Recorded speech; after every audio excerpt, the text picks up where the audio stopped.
பல தாய்மார்களின் தியாகங்கள் தான் இன்று மலேசிய மண்ணிலே தமிழ் சமூகம் ஓரளவு மரியாதைக்குரிய சமூகமாக வளர்ந்திருக்கிறது என்றால் அது இப்படி ஒவ்வொரு தோட்டத்திலையும் ஒவ்வொரு பகுதியிலையும் மக்கள் பெண்கள் செய்திருக்கக்கூடிய தியாகங்கள். ஆனால் நாம் வெறும் பெண்கள் தியாகத்திற்கு உரியவர்கள் என்றே கூறி ஒரு சின்ன நிலையில் அவர்களை நிறுத்திவிடக்கூடாது என்பதுதான் எனது எதிர்பார்ப்பு. அடுப்பறையில சமைத்துக் கொண்டிருக்கக்கூடிய பெண்கள், சமையல் அறையில சமைத்துக் கொண்டிருக்கக்கூடிய பெண்கள், ஹால் என்று சொல்லக்கூடிய விருந்தினர் அறைக்கு கூட அவர்கள் வரமாட்டார்கள். அங்க தேநீர் எல்லாம் கலக்கி அது யாராவது பிள்ளைகிட்ட கொடுத்து கொண்டு போய் கொடுங்கன்னு சொல்லி இவங்க அந்த சமையல் அறையிலிருந்தே எட்டி பார்ப்பாங்க. அந்த அளவுக்கு அவர்கள் வாழ்ந்தார்கள். அவர்கள் யாரும் அடக்கிய ஆள் இல்லை. ஆனாலும் அவருடைய குணமே அப்படி ஆகிவிட்டது. தர்மம் என்பது தாய் வழி வர வேண்டும் என்று சொல்வார்கள் பெரியவர்கள். ஆக தர்மம் அனைத்தும் வரக்கூடியது தாய் வழி தான். தாய் சொல்லிக் கொடுத்தாதான் தர்மம் தெரியும் பிள்ளைகளுக்கு. அதே போல அந்த பெண்களுக்கு வந்து அழகு இயற்கையிலேயே அழகு இருக்கு. அந்த அழகை மறுக்கிறது இது போதும். அதுக்குன்னு பாதி இடுப்புல துணி அதெல்லாம் கட்டாம இருந்தா அது அது அது வந்து அழகு கிடையாது, ஒண்ணும் கிடையாது. இல்ல உங்களை சொல்லல, அது வந்து சினிமாக்காரங்க அவங்க சம்பளத்துக்காக நடிக்கிறாங்க. அவங்களவே நம்ம பின்பற்ற வேண்டிய அவசியம் இல்லை. நீங்களாம் அப்படி இருக்கணும். அதுல இன்னொன்னு வந்து முக்கியமாக ஒரு கதை என்ன சொன்னோம். பெண்களுக்கு வந்து ஒரு பழக்கம், யாரை பார்த்தா தங்களுடைய தம்பி சின்ன சில பெண்கள் வாடா போடா அப்படின்றது, வாடி போடின்றது, அந்த பண்பு இருக்கக்கூடாது. எல்லாரையும் நீங்க என்ன தாய்மார்கள் இல்லாம குடும்பத்துல வாங்க உட்காருங்க அப்படின்னு சொல்லணும். எல்லாரையும் கூப்பிடணும். அந்த பழக்கத்தை தாய்மார்கள் ஏற்படுத்தணும். உங்க குடும்பத்தை உங்க பிள்ளையா தான் சரி. தமிழ் எங்கள் பேச்சு, தமிழ் எங்க மூச்சு என்ற கூறிய அது மட்டும் இல்லாம தமிழ் வந்து சோறு போடுமா? என் மகளே கேட்டிருக்கா. தமிழ் நிகழ்ச்சிக்கு போறீங்களே, தமிழ் மணிமன்றம் சொல்லிட்டு போறீங்களே, இதுக்கெல்லாம் நீங்க நேரம் கொடுக்குறீங்களே, ஏன் எனக்கு கொடுக்க மாட்டேங்கிறீங்களே? உனக்கு நேரம் இருக்கு. அதே சமயத்துல என்னோட இயக்கத்துக்கும் என்னோட செலவு பண்றேன், என்னோட நேரத்தை செலவு பண்றேன்.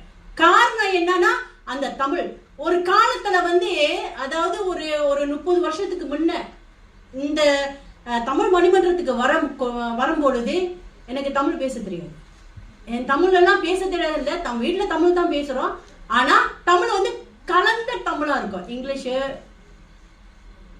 மலாயி, சீன மட்டும் தான் நான் கத்துக்கலன்னு நினைக்கிறேன். மலேசிய தமிழ் மணிமன்றம் தோன்றிய வரலாறு ஒரு சிறிய தொகுப்பு. தோற்றம் 25/9/2007 மூத்தோர் மணிமன்றம் என்ற பெயரில் பதிவு செய்யப்பட்டது. இணைய வணக்கங்கள்.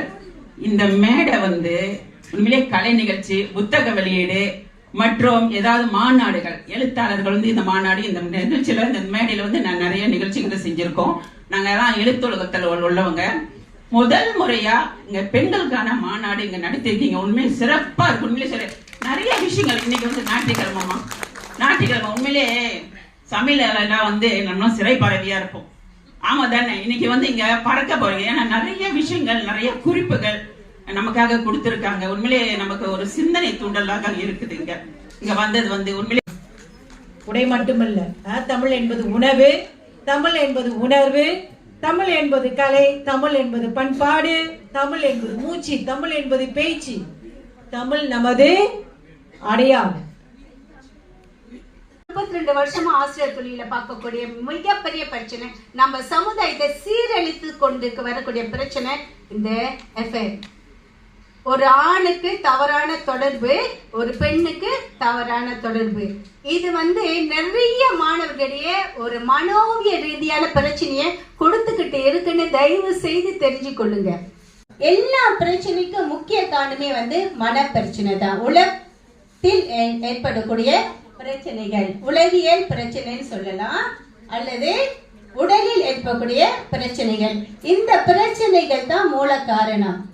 நீங்க பாத்தீங்கன்னா, நான் ஒரு ஸ்கூல்ல ஒரு முக்கிய பொறுப்புல இருக்கிறதுனால சொல்றேன். இன்னைக்கு உள்ள காலகட்டங்கள்ல பெரும்பாலானவரோட மன எண்ணங்கள் எப்படி இருக்கு அப்படின்னா, நுனிநாக்கில் ஆங்கிலம் கற்பதையே மிகச்சிறந்த பெருமையாகவும் கௌரவமாகவும் கருதுகிறார்கள்.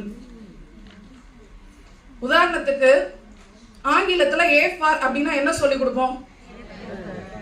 B ஃபார்னா என்ன சொல்லி கொடுப்போம்? தமிழ்ல ஆன்னா தமிழில் மட்டுமே ஆ என்றால் அம்மா என்றும் அப்பா என்றும், அதோட நிக்காம அறம் செய்ய விரும்பு என்றும் அச்சம் தவிர என்றும் நம் குழந்தைகளுக்கு உயிர்களை உவமைகளாக சொல்லித் தருகிறோம்.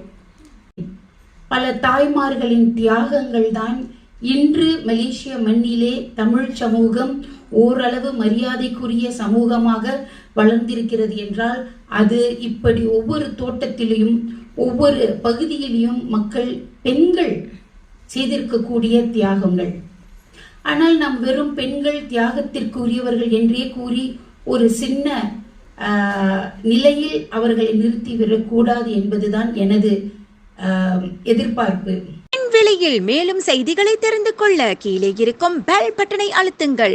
உங்கள் ஆதரவை வெளிப்படுத்த லைக் மற்றும் ஷேர் செய்யுங்கள். தொடர்ந்து விண்வெளியுடன் உங்கள் பயணத்தை தொடர்ந்திருக்க சப்ஸ்கிரைப் செய்யுங்கள்.